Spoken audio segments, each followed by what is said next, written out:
buat langsung ngebuktiin fitur IP69 yang ada di Vivo V40 yang katanya tahan sama tekanan air yang tinggi. Gue udah siapin nih alat buat cuci steam motor.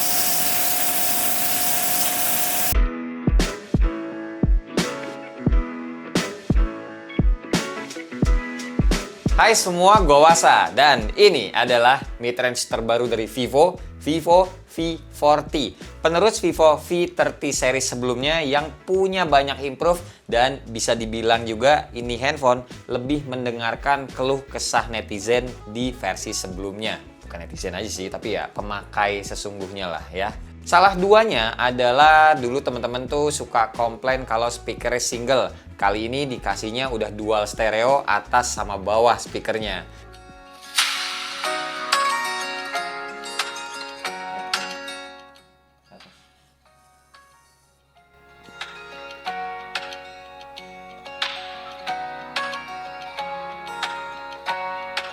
Terus, dulu yang kolaborasi sama Zeiss cuma ada di varian Pro aja. Kali ini di Vivo V40 udah kolaps sama Zeiss-nya. Vivo V40 ini juga ada varian yang 512 GB dan udah punya rating IP68 dan juga IP69. IP68 kita tuh udah sering denger, tapi kalau IP69 itu apa? Kira-kira tahu nggak? Nanti aja, langsung sekalian kita praktekin. Oke, pembahasannya kita mulai dari desain dulu. Yang unboxing kemarin udah gue sempat bikinin videonya ya. Teman-teman bisa cek di sini atau nanti gue taruh juga di deskripsi di bawah. Bahasa desainnya Vivo V40 ini tuh gue ngelihatnya tetap sleek dan juga elegan. Solid, tipis, tapi tetap mantep gitu dipegangnya. Karena material belakangnya ini glass. Mempertahankan desain layar curve ini sebenarnya emang antara suka dan benci sih ya. Secara looks emang kelihatannya tuh kayak mewah, mahal. Tapi nggak sedikit juga orang yang kurang suka dalam praktek pemakaian handphone ini sehari-hari. Karena nyari anti goresnya tuh yang glass gitu ya, agak rumit. Terlebih fingerprintnya juga ada di dalam layar. Yang jelas saran dari gua kalau punya handphone layar lengkung modelan kayak gini, emang paling bener pakai modelan hydrogelnya aja. Tapi ya balik lagi ya, terlepas dari soal proteksi layar, Vivo V40 ini tuh punya layar yang cakep. Ukurannya ini tuh 6,78 inch, AMOLED Ultra Slim 3D Curve Design. Terus refresh rate-nya juga 120 Hz, mendukung DCI P3 dan juga SDR10+. Yang masuk ke Indonesia ada 3 warna, Chrome Purple, Ceramic Peach, dan yang Platinum Silver kayak yang gue lagi bahas ini. Dari sisi hardware, mid-range Vivo ini tuh cukup ngebut dengan ngebawa Snapdragon 7 Gen 3 yang dipaduin sama RAM SD Vault-nya itu 12 GB yang bisa kita extend lagi. 12 GB dengan storage 256 GB atau 512 GB. Tapi ada juga varian yang 8 GB sama storage-nya 256 GB. Nanti menyesuaikan budget dari teman-teman aja. Harga selengkapnya nanti gue taruh di bagian akhir video. Skor Antutunya nyampe 800 ribuan.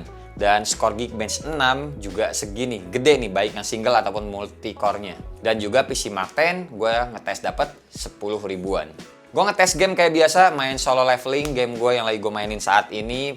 Pas ramean ngelawan bosnya, FPS-nya tuh ya bisa dibilang kayak rame-rame sih. Mulai dari 20-an, dapet 30-an, terus juga nyampe 40-an. Bahkan dia juga bisa 60 FPS. Cuma dia tuh nggak nge-lag banget gitu loh. Masih bisa berjalan dengan baik. Grafik yang gue pakai juga gue pakai yang hampir mentok, yakni high aja dengan FPS-nya itu ya 60. Habis itu gue coba ngetes main PUBG juga aman giroskopnya. Terus main Devil May Cry juga ini bisa dilihat sendiri. Defaultnya grafiknya tuh yang gue pakai UHD, FPS-nya itu stay di 60. Padahal sempat ngelawan bosnya dan ngelawan musuhnya juga ya lumayan berat gitu grafiknya. Ini handphone sebenarnya handphone kamera sebagai ya jargon utamanya ya. Tapi sanggup ngelibas game-game berat kayak gini mah udah asik banget guys. Soal baterai juga nggak usah worry, nggak usah takut. Ini nih yang sebenarnya gue tuh masih salut sama teknologi Blue Vault-nya Vivo. Handphone setipis 7,58 mm kok bisa ya nampung baterainya tuh 5500. Karena gue tuh gini loh, kenanya tuh heran kayak di seri X Fold 3 Pro-nya kemarin yang Fold ya, yang lipat-lipat ya. Setipis itu loh. Baterainya tuh bisa 5700 mAh. Vivo V40 ini yang menurut gue punya fisik yang tipis, dan biasanya handphone-handphone lain gitu ya, setipis kayak gini biasanya baterainya paling mentok 5000 mAh aja. Ini kok bisa nambah 500 lagi gitu loh. Nah, ditambah ngecasnya juga cepet karena skill ngecasnya itu kan nyampe 80 watt flash charge, sama kayak kepala charger bawaannya. Gue udah ngetes ngecas dari 2% sampai full, cuma makan waktu 1 jam 12 menit. Cepet loh, ingat ini 5500 bukan 5000. Terus buat SOT-nya gue ngetes bisa nyampe 16 jaman. Oke, sekarang kita lanjut bahas soal IP68 dan IP69 yang tadi udah sempat gue mention. Kalau IP68 kita sama-sama tahu lah ya, itu adalah sertifikasi tahan air dan debu, bahkan bisa masuk ke dalam air tawar sedalam 1,5 meter selama 30 menit itu masih aman. Nah, kalau IP69 ini sebenarnya lebih ke pengembangannya lagi, yang mana handphone ini tuh lebih tahan terhadap tekanan air dan juga kalau nggak sengaja masuk ke dalam air panas. Nah, air panas di sini misalkan kita lagi ngerebus telur lah, anggap aja. Nggak sengaja handphonenya kecelup ke dalam panci berisi air mendidih. Nah, itu hitungannya masih aman berkat adanya IP69. Cuma, saran dari gua, jangan sengaja ditesin. Kita dapat sertifikasi kayak gitu, anggap aja lah handphone kita tuh aman kalau misalkan ada kejadian seperti hal tadi. Nah, tapi buat ngebuktiin yang katanya kan dia lebih tahan sama tekanan air, water jet gitu loh ya. Dan ya udah, ini gue di rumah punya semprotan buat biasa gue nyuci di rumah, cuci steam. Dan setelah gue coba semprotan kayak gini, teman-teman udah lihat nih dari segala arah, dan ternyata handphonenya masih aman-aman aja, bisa dipakai. Oke, udah cukup bagian backdoornya, kita coba sekarang ke layarnya. Sembari dicek dulu layarnya. Oke, masih fungsi guys. Oke ya, kita hajar bagian depan nih sekarang. Mulai dari yang lebar dulu. Oke, kena lu. Terus yang tajam. Semua sisi gua kenain. Dah, kita cek. Layarnya apakah error, touchscreen-nya? Tidak, masih aman ternyata. Yoi, aman banget. Terus sekarang kita coba tes sebentar speakernya. Nggak begitu sember guys. Masih bisa berarti, nice. Ini hal yang baru sih menurut gue ya untuk IP69 di ranah handphone mid-range dengan harga segini. Handphone lain mungkin cuma IP68 aja, disemprot pakai jet pump, bukan jet pump, apa ya, cuci steam kayak gitu bisa jadi error. Nah, Vivo lewat V40 ini lebih siap kalau handphonenya ada kejadian seperti yang udah gua utarakan dan udah gua praktekkan tadi. Oh ya, suka ditanya juga nih untuk vibrate saat ngetik-ngetik, kayak gimana bang? Nah, Vivo V40 menurut gua ini kenanya tuh vibrate-nya atau getarnya masih standar-standar aja, dan ya bisa dibilang kurang padat. Oke, sekarang masuk ke pembahasan kameranya, yang mana yang paling dijagokan di V40 ini. Setup kameranya sendiri buat gue pribadi, gue demen karena kenanya tuh cukup banget mencakup lensa-lensa esensial, yaitu lensa utama sama lensa ultrawide. Nggak ada lensa telefoto karena sejatinya kalau kita tuh butuh ngezoom gitu, ya udah tinggal di zoom digitalnya aja. Hasilnya tetap bagus, nanti teman-teman lihat hasil contoh fotonya. Oke, yang bagian belakang dulu, sebelah atas ini adalah lensa ultra wide angle kamera 50 megapiksel Zeiss, bisa autofocus. Terus yang bawahnya ini adalah lensa utama 50 megapiksel Zeiss dan ada OIS-nya. Serta lensa depannya sendiri atau selfie-nya ini pun 50 megapiksel Zeiss, bisa autofocus juga. Tuh kelihatan ada kedut-kedutannya kan antara tangan dan muka gua, dia nyari autofokusnya sendiri. By the way, ini di bagian belakang kalau teman-teman lihat ada buletan yang di bawah warna hitam, ini tuh bukan kamera, melainkan kayak semacam sensor gitu. Kayaknya sih sensornya ini tuh buat si handphonenya bisa tahu mana jarak objek dengan background, makanya hasil-hasil bokeh dari Vivo V40 ini termasuk rapi. Ini tuh sama hasil fotonya gue suka banget ya. HDR-nya juga bisa diandelin. Pokoknya teman-teman gak usah takut ada bagian yang terlalu putih-putih gitu atau terlalu exposure-nya terlalu tinggi, bahasanya terlalu keterangan gitu. Karena nantinya setelah kita lihat hasilnya pas udah jadi itu kelihatan semuanya. Cakep pokoknya HDR-nya.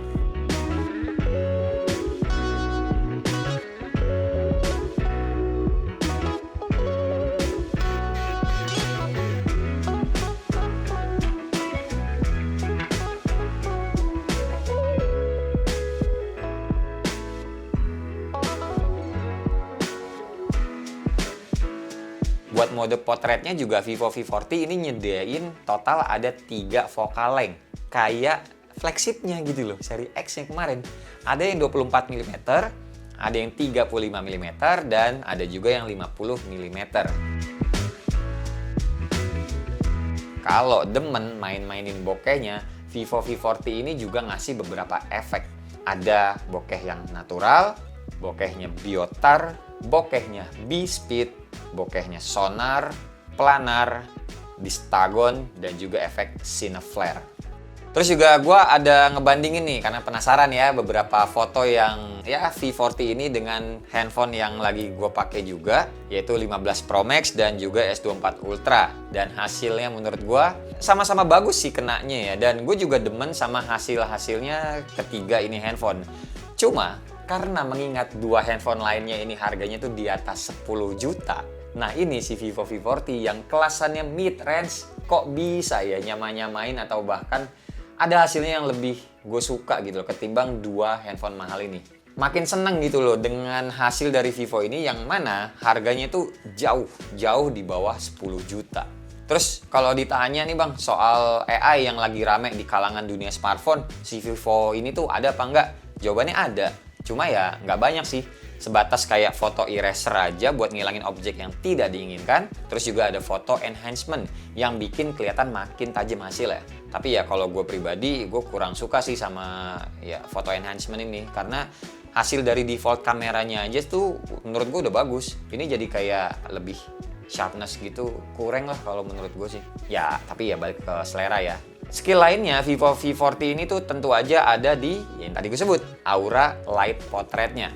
Gue udah sempet mention di video unboxingnya kemarin kalau sekarang lampunya tuh kok lebih kecil dari seri V30 sebelumnya yang kemarin. Ternyata lampunya itu lebih terik gitu loh istilahnya kali ya nyebutnya. Jadi lebih terang dan lebih silau kelihatan intensitas cahayanya.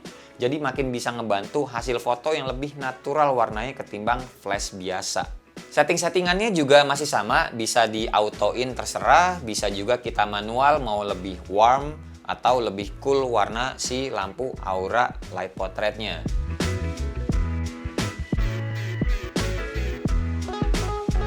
Oke, buat foto kelar, sekarang kita bahas videonya. Ini yang gue suka dari perekaman videonya, kamera depan sama kamera belakang ini tuh rata guys. Mentok bisa di 4K 30 fps. Jadi, buat temen-temen yang ngevlog enak nih, jadinya kamera depan sama belakang tuh bisa rata. Kalau gue demennya di 1080p 60 fps aja. Depan belakang pun bisa sama resolusinya. Oke, ini lagi nyobain di low lightnya 1080p 30 fps. Kalau 30 fps kita bisa pindah ke lensa ultrawide. Nah, ini sekarang 0,6. Ya walaupun low light tapi di sini banyak cahaya sih. Dan di bawah jalan kaki biasa kayak gini. Kita balikin lagi ke 1x nya kelewatan. Nah segini 1x nya tuh ya. Dan enaknya Vivo V40 ini teman-teman yang mungkin nanyain juga bisa dibalik nggak ke lensa depan, jawabannya adalah ya bisa banget dipindahin ke lensa depan ataupun belakang tanpa harus nge-stop dulu videonya ya kayak gini lah jadinya ya. Oh ini juga bisa di ini enggak? Oh bisa ya, bisa zoomnya segini tuh 2x guys, sedangkan kalau dibalikin ke defaultnya tadi segini 0,8. Di sebelah sana ada suara mic, cuma ya gimana penangkapan suaranya buat gue pribadi ke handphonenya masih bagus atau tidak. Kita pindah lagi ke lensa depannya. Nah di bawah jalan kaki biasa aja. Oke. Abis ini kita coba yang 60 fps nya ya, 1080p juga pastinya resolusinya. Oke, lanjut, di stop dulu yang ini. Nah yang ini 1080p 60 fps tapi sikonnya sama di low light juga, mumpung sekalian di sini soalnya di acara launchingnya. Dan ini nggak bisa ke ultrawide. Ya udah gue cobain pindah ke ultrawide nggak bisa. Terus ini dipindahin ke lensa depan juga nggak bisa. Jadi ya udah kalau 1080p mentoknya cuma bisa di lensa belakang aja dan tidak bisa lensa ultra wide. Wow, kita coba ke tempat gelap nih. 60 fps kayak nggak berasa deh, karena mungkin ngejar ininya ya, cahayanya emang kurang di sini. Cuma ya nggak tahu. Nanti lihat hasilnya ya sendiri aja teman-teman, dan silakan dinilai sendiri. Oke, habis ini kita lanjut ke yang 4K 30 fps ya. Oke, 4K 30 fps. Oke, coba lewat sini. Di bawah jalan kaki biasa.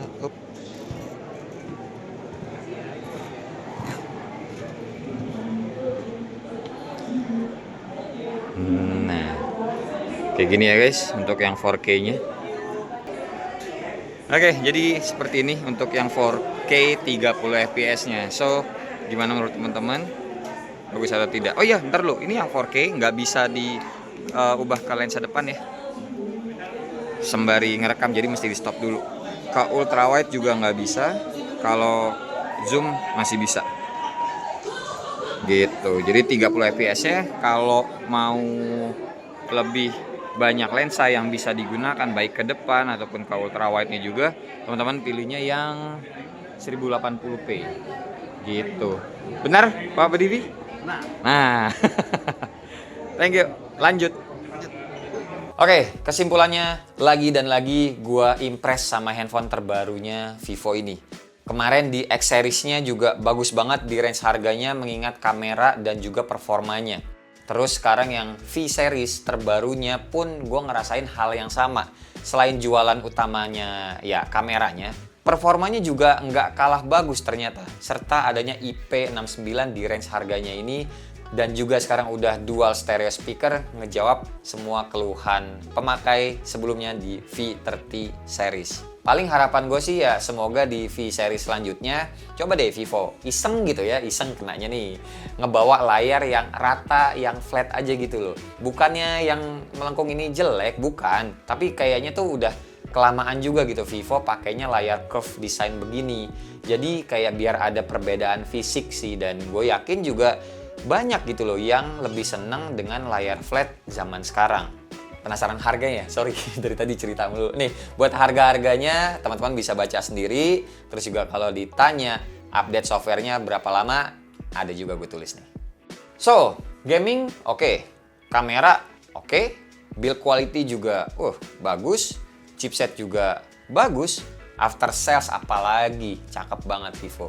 Dah, jadi ya beli aja deh teman-teman kalau cocok sama handphone dan juga budgetnya. Biasanya ada promo sih. Cek aja nanti di deskripsi di bawah. Oke? Dan yaudah segini aja video kita kali ini. Pengalaman gue pakai Vivo V40. Semoga bisa bermanfaat dan ya kalau berguna silahkan di-share. Terima kasih buat teman-teman yang udah nonton dari awal sampai akhir. Sampai ketemu di video selanjutnya. Bye-bye. Cheers.